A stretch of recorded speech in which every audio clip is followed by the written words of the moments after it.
It's no secret that education has evolved drastically in recent years, but how are we keeping education honest and our students committed to original and high quality work? Well, Ticker Ed starts right now. Ticker Ed, in association with Enquiry Tracker, empowering schools to manage and grow inquiries and online enrolments. Hello and welcome back to Ticker Ed, where we will be unpacking and examining the ways in which we teach, listen and learn from primary education through to university and beyond. Ticker Ed is backed by Enquiry Tracker, who are the all-in-one solution for schools to easily manage their future families. Of course, whilst Enquiry Tracker is the presenting sponsor of this program, the opinions and statements expressed in the following shows are of course our own. Now joining me is my regular co-host and founder of Enquiry Tracker, Greg Campitelli, along with today's topic.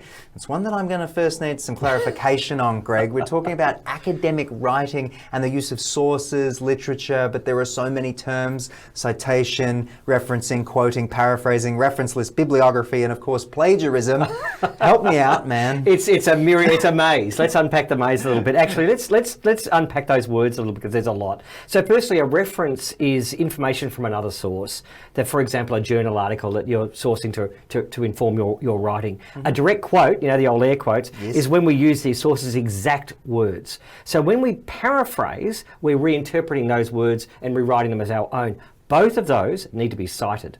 Now, a citation is the way we indicate in the work the other people's originality or the authority. Correct. So that can be done in text or at the bottom. And then the reference list that we compile at the end of our work is a list of all the citations. The bibliography is different. It contains a list of citations, but you might have read a whole lot of other stuff to help inform your work. So they get included in the bibliography. And finally, that plagiarism, that dirty word you mentioned before, yes, the dreaded word, is most often defined as the act of taking information and presenting it as your own. Okay. But I like to define it as taking information and not acknowledging it correctly. There's a difference. Okay, and what exactly is that difference? I'm also being very triggered by all of these words. I'm back in year 12. You're back in year 12 at university. Yeah, right. So yeah, right. Secondary and tertiary education have to cite and have to reference. So firstly, let's look at the definition of plagiarism. Taking information and presenting it as your own assumes malicious intent. It takes a stance that the person is doing it intentionally with a view to cheat, but this may not always be the case. So, for example, the student may not come from an educational tradition of citation and acknowledgement. For example, there are many cultures, many countries in the world where you quote the master. Right. Word for word and don't deviate from it. The student may not know the citation or referencing techniques. There's a lot of different ones, and they can get confused. And academia doesn't teach people how to reference. They assume you know it. And yes, of course, there's the malicious intent. There's the deliberate person who's cheating, made all the much easier by the age of the internet. Copy and paste. Oh my God. Google it, copy and paste it, job done. Yeah. Right? Absolutely. Absolutely. So I've never really thought about it in that way. It's nice to sort of hear you unpack it. But why do you think it's so important? And I guess why did you want to touch on it on the program? And let's talk a bit about why it's such a big deal within academic circles. And again, if you can help me out, how do we fix the issue of that copy and paste? Well, I think our expert's going to provide some more information on that. But in academic circles, information and one's ideas is the currency of academia. It's the foundation of academic integrity, that the person has produced a quality or body of work that might have taken them several years to do, and a lot of research. You've got to credit it. So when we want to use other people's ideas, it's only right that we acknowledge it and cite it correctly, which is the right thing to do, but also leads the reader to then go back to the original source and explore, well, that was our interpretation of that idea. Let me go back to the original source of truth and investigate it. Sort of boosts the health of the project in a way that lends itself to further research, I suppose. Correct. And but in terms of what you asked about fixing it, yes, from an educational perspective, of course, we've got to teach our students about the value and why we want it done correctly. And it's very simple. If the idea isn't yours, Mike, then you need to cite it, you need to reference it and learn how to do that properly. Ask if you don't know. Yeah. There's a lot of Google videos out there to help you in the correct citation method. Fantastic. It'd be lovely if we only had one method of citation, but we have several. Naturally, and good on you for always bringing something new to the table. This is a really interesting one. I was looking forward to discussing this one with you, but let's bring in our guest for today, I think, if it's all right with you. Absolutely. So we've got James Thorley, who is the Regional Vice President of the APAC region of Turnitin. Welcome to the show, James. Thanks for your time. Thank you, Greg and Mike, and I thought it was a great summary, Greg, of the situation there. Yeah, there we go. So let's get you to sort of help us pull it apart a bit further. But first up, tell us about Turnitin. I guess, what is it and how does it work? Okay, so as a company, our mission statement is to ensure the integrity of global education and meaningfully improve learning outcomes. Now, when it comes to our core product that a lot of people who work in education academia know, which is Feedback Studio, to put it simply, we take or the student will upload their piece of work, typically their essay.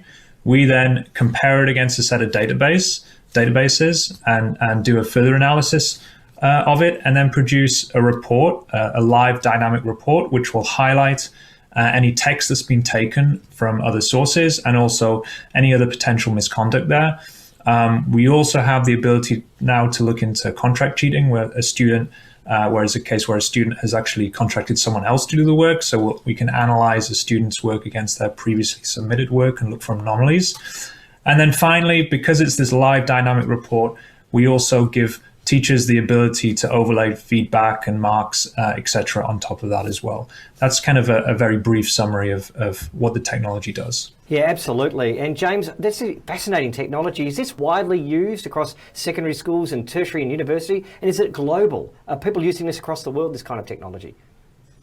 Yes, we're very widely used. Here in Australia, we have every university uses our technology, as well as over 800 schools, secondary schools.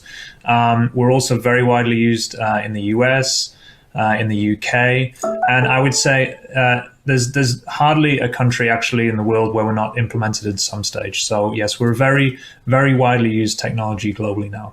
Fantastic. So is it just a plagiarism detector, or is there more to it than that? Can it have an educational component to it as well, I imagine?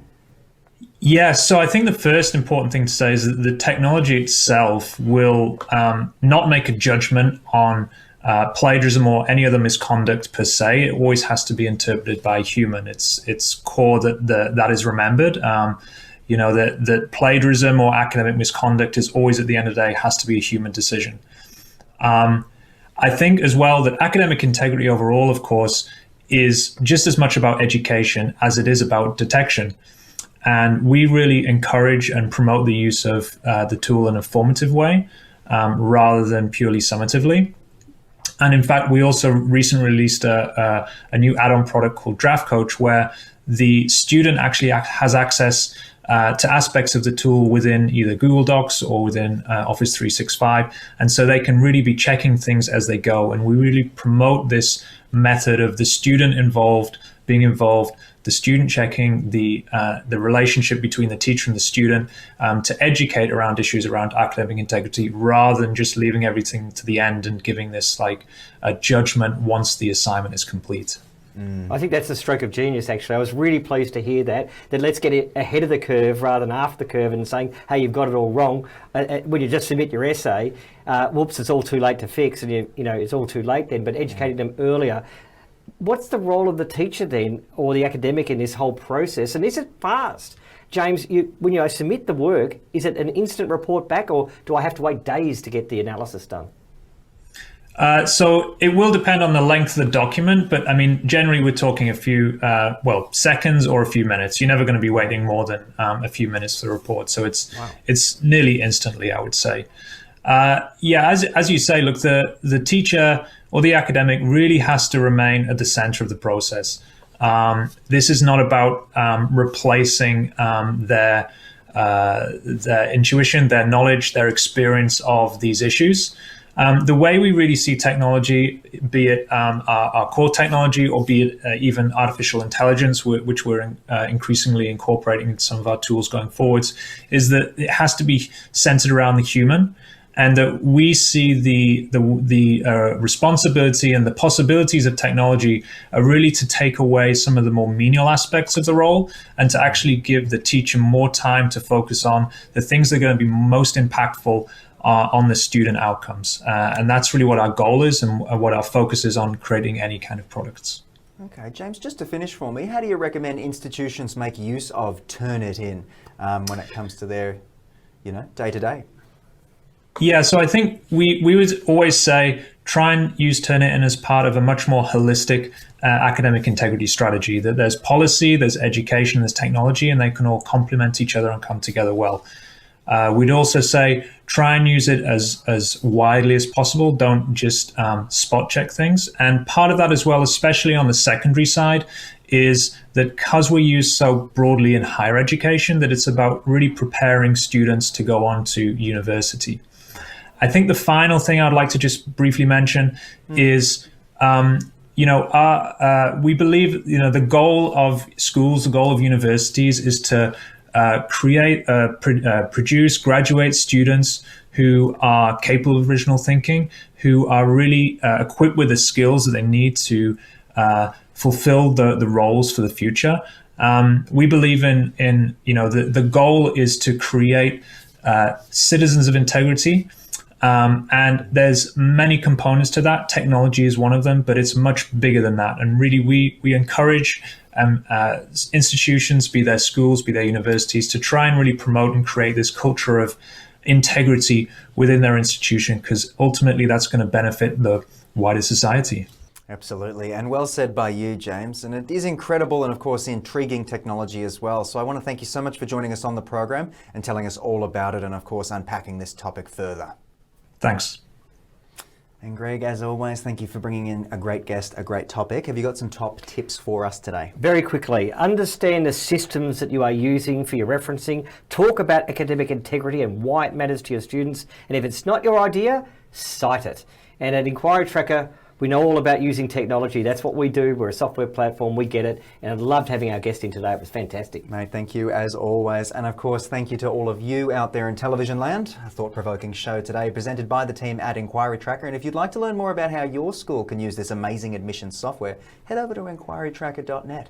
And of course, I look forward to seeing you again soon. I've been your host, Mike Loader. Keep learning and be well.